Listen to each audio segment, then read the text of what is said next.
Hi guys, welcome back to Bazaar Morning Call. Well, for now, as we've been telling you, we have the market which is still under a bit of pressure, but there's a comeback that the market is definitely seeing right now. Metropolis is one stock that is in focus. The promoters have sold 6% stake in the company for 420 crores, and this is of course in order to cut their debt with the stake sale proceeds. Ameera Shah, MD of Metropolis, is here with us to talk about this and of course what's happening with the industry, which has been under a lot of turmoil ever since the COVID outbreak. Ameera, thanks so much for being with us and hope you are safe and well at home. I wanted to ask you about the stake sale first up. Since you've now sold 6% of stake, tell us any plans to sell further, and what about promoter pledges? It's around 33%. Do you plan to bring that down? So the current promoter pledge is 19%, and that will automatically come down as the proceeds of the sale of yesterday will reach the lenders this week. So I think by next week, the pledge should be significantly lower. Now, honestly, the debt is almost done. There's a very small piece left, which is not of concern. It's 1% of the value of the company, so it's not something which is weighing on my mind. So really, I think now we are almost debt free from a promoter perspective. The pledge will be hardly anything, very, very small. So I think we are in very good shape. As we already know, the operating company is cash rich, a strong balance sheet, and now with the promoter unpledging also happening, I think we'll be even stronger to be able to go ahead and take risks and to be able to do M&A in a more aggressive manner. Okay, one minute, Ameera. Now the promoter pledge is 33%. You're comfortable living with that? No, currently the promoter pledge is 19%. It is not 33%. After the all right. No. Before the stake sale, which has happened yesterday, it is 19%. So what will the new one be after the stake sale? It'll be less than 2%. Okay, so you don't have to worry about that. All right. Absolutely. Okay. Can we dwell a little bit, since we have you, on the current caps on tests? Can you tell us whether you are continuing to do COVID-related tests, and whether it is break-even? Is there little money in it? See, COVID testing, I don't think we are doing from the perspective of making money or making profit. I think the perspective, of course, is first as healthcare, as our purpose is to make sure that society is fine. I think we continue to put patient care first. Having said that, from a financial perspective, while the testing is not profitable on a unit economic basis if we were to allocate each and every cost going into it, but on a group basis, because we are anyway paying salaries, we haven't laid off people, we haven't cut salaries, we are anyway paying for our infrastructure. From an incremental costing basis, it reduces losses on the P&L statement. As we know in April, and we released this in our earnings statement as well, April, the revenues were down 90% compared to last year. And of course, May is significantly better. We've reached almost 65-70% of what we reached last year. And I think June will be better than that. But still, obviously, you don't come back to the same profitability because your revenue is lower, because it's a high operating leverage business. So COVID testing has helped reduce the losses and improve the profitability for the first quarter. Okay. Are you facing any pressure as far as costs are concerned? I mean, as revenues would have gone down, fixed costs have been the same. So any kind of working capital pressure, liquidity pressure that the company has faced, and how have you dealt with that? Actually, we haven't faced any liquidity or pressure in the way, because we've been prudent and we've been cash rich. Balance sheet has been strong. We've in fact been careful, as well as giving too many credits during this time, because we know that other healthcare institutions potentially will also have their liquidity issues. So I think it's about balancing, the challenges and making sure that you're ready for the worst, which we've really done. We've cut also some fixed costs, some semi-variable costs.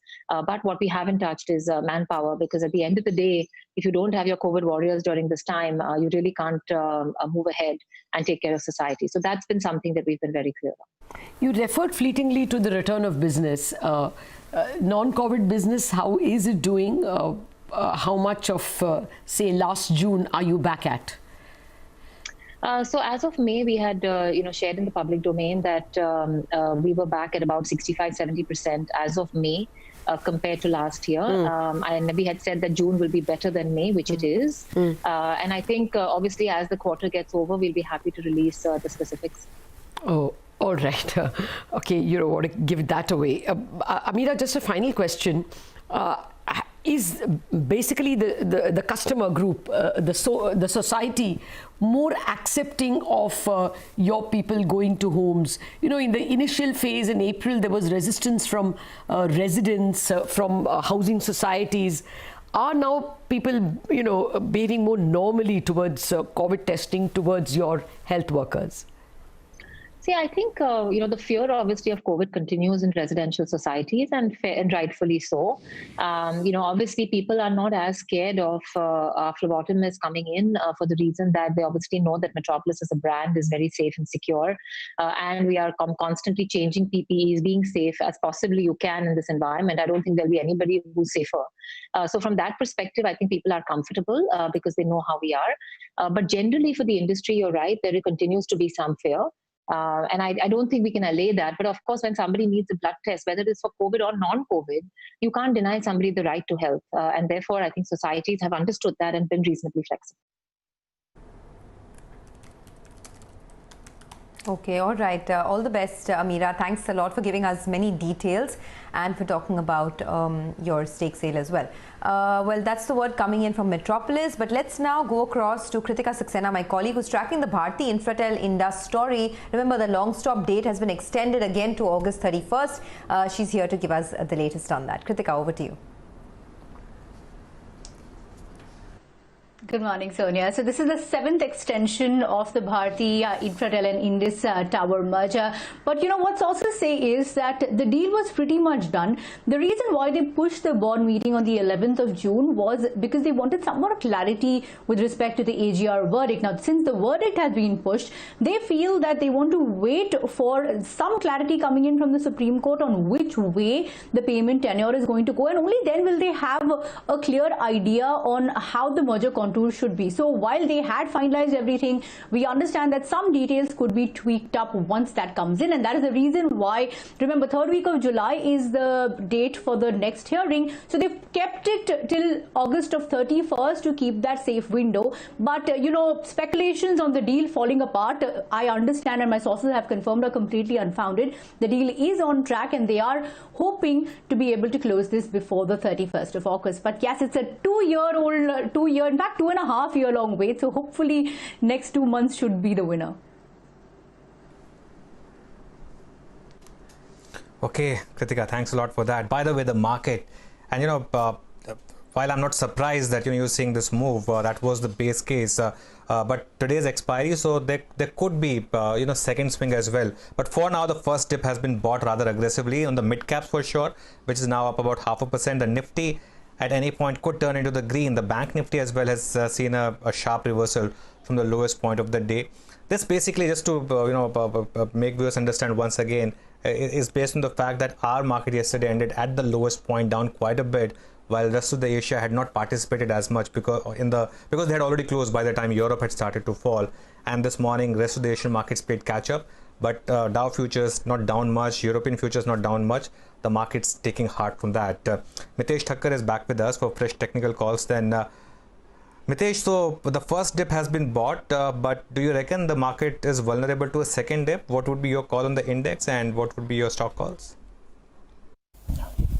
Morning, Anuj. I think, see, that can always happen because what has happened with yesterday's decline and today morning's cap down is that the intraday indicators are still pointing downwards. So I think there will be volatility and choppiness, but the medium-term structure still remains good, which means that close to 10,150 levels, you will again see strong buying coming. So I think the market might have some volatility and maybe a downward bias if that can happen, but it's not a big downtrend which is starting over here. So for the time being, trade with stock-specific bias, try to buy markets on declines. The calls which I have right now, I have a buy on Gas Authority with a stop at 101 for targets of 108, and HCL Tech, if it breaks 552, go short with a stop at 560 for targets of 533. Okay, Mitesh, thanks a lot for those trading ideas. Well, the market's recovering. By the way, just look at Hero MotoCorp. Now, remember on Monday we spoke about this stock as potential beneficiary once that Sensex exclusion is out of the way.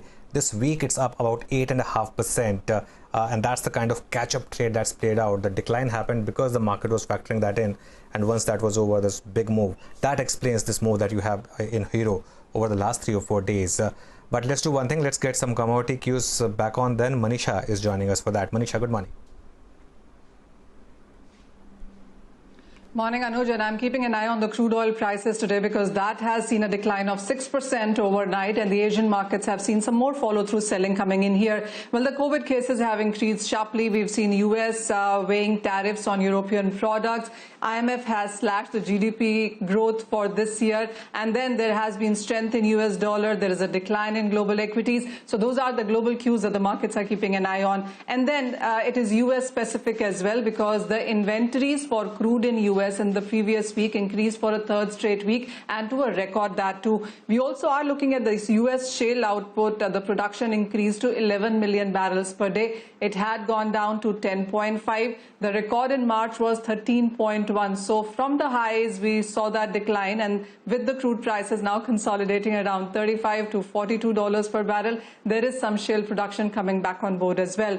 Also, the pressure comes in from the fact that China, which has been a very strong buyer in the last couple of months, is expected to slow down its crude imports in this quarter and the next as well. The latest data also shows that India oil imports in the month of May hit the lowest since October 2011 as well. So these are major oil consumers. The incremental marginal growth in consumption comes in from these countries, and if you are looking at a slowdown here, that also is leading to some pressure in crude.